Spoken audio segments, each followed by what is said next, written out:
Kung may kilala kang ganito, alisin sila sa buhay mo. Una, pinabaliktad ka. Ang mga taong walang alam kundi baliktarin at mga sinasabi mo para sila ang magmukhang pita. Kaya-kaya nilang manipulahin ang lahat ng detalye para lang sila ang magmukhang pita.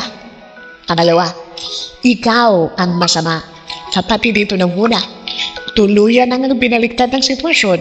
Siya na nga itong bida, gagawin ka pa masamang tao. Hindi lang masama, masamang masama. At bilib ka, gagamitin ng taong ito ang lahat ng sinabi mo sa kanya for his or her advantage. And gustong gusto nila ang mga ganito.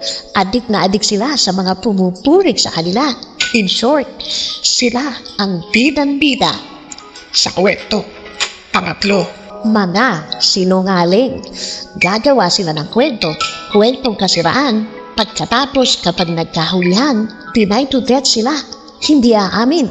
Sasabihin nilang hindi sila ang pinagmulan ng kwento. Hindi dinayan lahat na kung tutusin, sila ang nagsimula ng kwentong balik. Apat, mahilig magmalitit ng problema. Oo, tama. Ang mga taong ganito ay mamaliitin nila ang problemang kinuwento mo sa kanila at sasabihin, wala yan sa kanilang problema. Ang purpose lang nila, ayaw nilang madamay. Ayaw nilang gampanan ang pagiging kaibigan. Ayaw nilang sila ang magiging shoulder to cry on. Para kapag magiging guilty kasi nga, mas mabigat ang problema nila